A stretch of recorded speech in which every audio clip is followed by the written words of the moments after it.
Welcome to Tony Toons.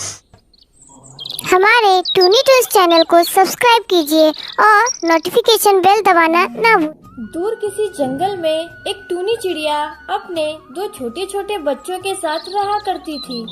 बच्चे अभी बहुत छोटे थे और वो जंगल के खतरों से अनजान थे, इसलिए टूनी को हर समय उनकी चिंता लगी रहती थी।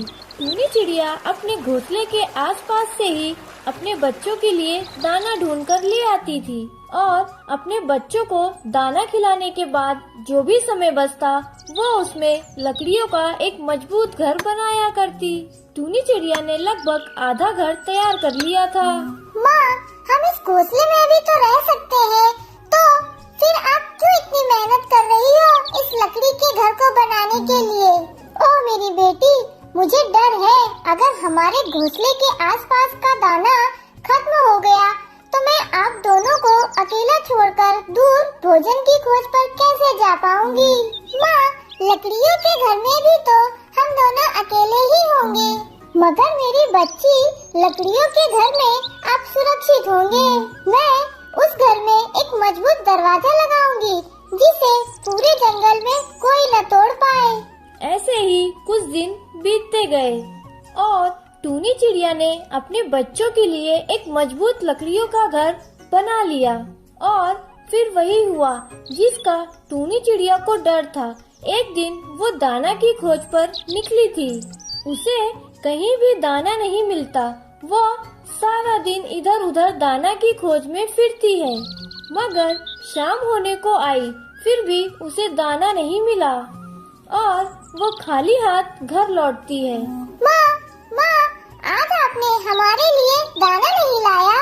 नहीं मेरी बच्ची, मैंने आसपास बहुत खोजा मगर मुझे कहीं दाना नहीं मिला।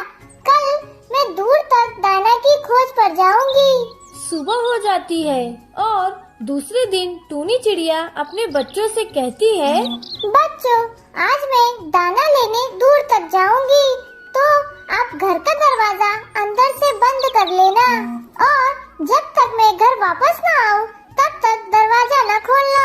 माँ, मगर हमें कैसे पता चलेगा कि आप आई हैं? बच्चों, जब मैं घर वापस आऊंगी तब मैं आप दोनों से पूछूंगी लाल फूल पीला फूल, और माँ मैं कहूँगी मेरी मम्मी ब्यूटीफुल। सही कहा मेरी बच्ची, तुम तो बहुत सयानी हो। और फिर तुम दरवाजा खोल देना। और फिर टूनी चिड़िया बिना चिंता के घर से दाना की खोज पर निकलती है और टुनटुनी घर का दरवाजा अंदर से बंद करके अपने भाई टुन्नू के साथ खेलने लगती है। टूनी चिड़िया तो आज दूसरे जंगल तक दाने की खोज पर निकल जाती है और उसे दूसरे जंगल में अलग अलग फल के पेड़ मिल जाते हैं। बहुत अच्छा किया जो मैंने अपने बच्चों के लिए लकड़ियों का मजबूत घर बना लिया। आज तो मैं अपने बच्चों के लिए मीठे मीठे फल लेकर जाऊंगी। अरे ओ चिड़िया, आज मैंने आपको पहली बार इस जंगल में देखा है। आप कहाँ से आई हो? मैं पास के जंगल से यहाँ पहली बार आई हूँ। मैं अपने बच्चों के लिए भोजन की खोज में आई थी इस जंगल में। फिर टूनी चिड़िया शाम होते ही अपने बच्चों के लिए ढेर सारे फल लेकर जाती है। टूनी चिड़िया अपने घर के दरवाजे पर कहती है, लाल फूल पीला फूल, माँ आ गई, माँ आ गई, हमारी मम्मी ब्यूटीफुल। ऐसा कहते हुए टुनटुनी दरवाजा खोल देती है। देखो बच्चों, आज मैं तुम्हारे लिए क्या लेकर आई हूँ, मीठे मीठे फल। ये आज हम मीठे फल खाएंगे। हाँ बच्चों, जिस जंगल में आज मैं गई थी वहाँ ढेर सारे फलों के पेड़ थे। अब मैं हर रोज आपके लिए मीठे फल लेकर आया करूँगी। फिर वो सब मिलकर मीठे फल की दावत करते हैं। अब टूनी की जिंदगी बहुत अच्छी चल रही थी। वो हर रोज दूसरे जंगल जाती और अपने बच्चों के लिए ढेर सारे मीठे मीठे फल ले आती। टूनी फिर बच्चों से कहती है, लाल फूल पीला फूल। दुष्ट कौवा पेड़ के पीछे छिपकर सारी बातें सुन रहा था। मेरी मम्मी ब्यूटीफुल। और टुनटुनी दरवाजा खोल देती है। फिर टूनी घर के अंदर चली जाती है। तो ऐसा करने से घर का दरवाजा खुलता है। लाल फूल पीला फूल। अब तो चील की दावत होगी। इस चिड़िया के छोटे छोटे बच्चे खाएंगे चील। ऐसा कहते हुए कौवा जल्दी से उड़कर चील के पास पहुंचता है। मैं आपको 2 स्वादिष्ट बच्चे खाने को दूंगा। अरे वाह, कहाँ है 2 बच्चे? जल्दी बताओ, कहाँ है 2 बच्चे? अभी बताता हूँ, मगर बदले में मुझे क्या मिलेगा? बदले में मैं तुम्हें एक अमरूद का पेड़ दूंगी जो मैंने पक्षियों से छीना था। कौवा तो यही चाहता था कि चील उसे फल के पेड़ दे दे। तो फिर आप अपने नाखून पहन कर ले।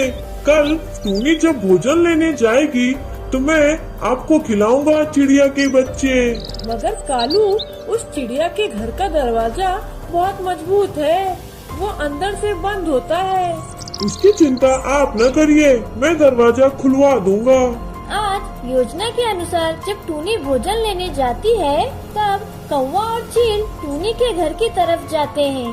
दरवाजे के करीब जाकर कौवा कहता है, लाल फूल पीला फूल, माँ आ गई, माँ आ गई, मेरी मम्मी ब्यूटीफुल। ऐसा कहकर टुनटुनी दरवाजा खोल देती है। कौवा ने आवाज बदल कर निकाली थी, तभी कुछ पता नहीं चला। आप तो मेरी माँ नहीं हो, आप क्यों यहाँ आई हो? वाह रे कालू कौवा, आज तो तुमने दिल खुश कर दिया। इतना कहकर चील दोनों बच्चों को अपने पंजों में फंसाकर वहाँ से भाग जाती है। शाम को टूनी घर लौटती है, मगर वह दरवाजा खुला देखकर डर जाती है। टुनटुनी, टुनटुनी, कहाँ हो? टुन्नू। मगर बच्चे तब आवाज देते जब वो वहाँ होते। टुनटुनी चिड़िया बहुत समझदार थी। वो डरने के बजाय अपने दिमाग से काम करती है और योजना बनाती है कि वह कैसे अपने आप और भाई को बचाए। वह चील को देखकर रोने लगती है और फिर थोड़ी देर बाद टुनटुनी जोर से हंसने लगती है।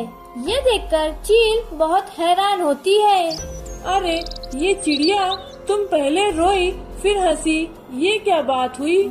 मैं पहले रोई कि आप हमें अब खा जाओगी, फिर हंसी क्योंकि हमें खाने के बाद आप भी मर जाओगी। टुनटुनी की ये बात सुनकर चील डर जाती है। मैं तो वैसे भी मांस खाती हूँ, तो तुम्हें खाने से मैं कैसे मर जाऊंगी?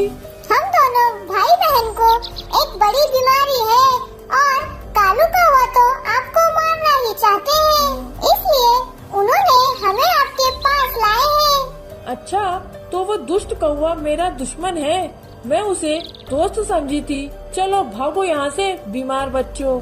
दोनों बच्चे इतना सुनकर जल्दी से वहाँ से भाग जाते हैं और चील उस दुष्ट कौवा के पास पहुँचती है। आप मेरे पास यहाँ कैसे? क्या बच्चे स्वादिष्ट नहीं थे? मैं तुम्हें अभी बताती हूँ दुष्ट कौवे। चील उस कौवे को मार देती है और बच्चे सुरक्षित अपने घर पहुँच जाते हैं। इस कहानी से हमें सीख मिलती है कि हमें मुसीबत के समय हिम्मत से काम करना चाहिए। सुंदरबन जंगल में राजा हरी तोता का राज था। राजा हरी तोता के राज में सभी पक्षियाँ बहुत खुश थे। जंगल में एक होशियार टूनी चिड़िया भी रहा करती थी। जंगल में एक चील रहा करता था, सभी पक्षियों की मदद किया करता था। चील भाई, मैं जरा दाना इकट्ठा करने जा रही हूँ, क्या आप मेरे बच्चों का ख्याल रख सकते हैं? हाँ हाँ, क्यों नहीं, आप निश्चिंत होकर जाइए, आपके बच्चों का मैं अच्छे से ख्याल रखूंगा। चील सभी पक्षियों की बड़ी मदद करता था और पक्षियों को अनाज के दाने लाकर भी देता था। अरे टूनी बहन, ये चील भाई कितना अच्छा है ना, वो सभी पक्षियों की कितनी मदद करता है, हम सभी को अनाज के दाने भी लाकर देता है। मुझे इस चील पर जरा भी विश्वास नहीं मीनू बहन, भला कोई चील अपने से छोटे पक्षियों की सहायता करता है भला? मुझे इस चील की नीयत में खोट लग रही है। अरे टूनी बहन, तुम खामखा इस चील पर शक कर रही हो। एक दिन की बात है, चील घबराता हुआ पक्षियों के पास पहुंचा। अरे गजब हो गया पक्षियों। चील भाई, क्या बात हो गई? आप इतने घबराए हुए क्यों हो? अरे पक्षियों, बड़ी अनहोनी हो गई। हमारे राजा हरी तोता को किसी ने मार दिया। जे उनका नदी के पास ये कटा हुआ सिर मिला। हे भगवान, किस जालिम ने हमसे हमारे राजा को छीन लिया। अब हमारा राजा कौन बनेगा? हम सबकी रक्षा करे और हमारी जरूरतें पूरी करे। राजा तो अब कोई हम में से ही बनेगा। मुझे तो राजा के लिए चील भाई ही सबसे योग्य लगते हैं। पक्षियों, मैं सही कह रहा हूँ? हाँ हाँ, चील को ही हमारा राजा बनना चाहिए। वो हम सब पक्षियों की कितनी मदद करते हैं। तभी वहाँ टूनी चिड़िया आ जाती है। टूनी चिड़िया भी यही कहती है। हाँ हाँ, राजा बनने के लायक तो सिर्फ ये चील ही है। मैं चील को ही राजा बनाना चाहिए। क्यों चील भाई, आप हमारे राजा बनोगे ना? जंगल की जिम्मेदारी उठाओगे ना? आप सभी का कहना है तो, और आप सभी मुझे इस लायक समझते हैं तो मैं राजा बनने के लिए तैयार हूँ। मगर चील भाई, राजा बनने के लिए आपको इस लकड़ी की झोपड़ी में एक दिन रहना होगा। चील उस लकड़ी की झोपड़ी में चला जाता है। चील जैसे ही झोपड़ी में जाता है, टूनी चिड़िया एक जलती लकड़ी झोपड़ी पर फेंक देती है। लकड़ी की झोपड़ी में आग लग जाती है। चील मदद के लिए चिल्लाने लगता है। बचाओ बचाओ, कोई तो मेरी मदद करो, मैं जल रहा हूँ। अरे टूनी, तुमने ये क्या किया? झोपड़ी में आग लगा दी। कोई तो बचाओ चील भाई को। चील को बचाने की कोई आवश्यकता नहीं, इसे जल जाने दो। मैं क्यों कह रही हो टूनी? और तुमने झोपड़ी में आग क्यों लगाई? बताती हूँ मैं इस चील की सच्चाई। जिस दिन राजा हरी तोता की हत्या हुई थी, उस दिन नदी किनारे मैं भी दाना इकट्ठा करने गई थी। फिर मैंने देखा कि इस चील ने राजा हरी तोता पर हमला कर दिया और उन्हें मारकर उनका शरीर खा गया। हा, अब मैं बनूंगा पक्षियों का राजा। इतने दिन तक अच्छा बनने का अब होगा फायदा। सभी पक्षी मुझे ही राजा बनाएंगे। राजा बनकर प्रतिदिन एक एक पक्षी के छोटे छोटे बच्चों को खाऊंगा। मैं सारी सच्चाई जानती थी, मगर हम सब मिलकर भी इस चील का सामना नहीं कर सकते थे। इसलिए मैंने ये योजना बनाई।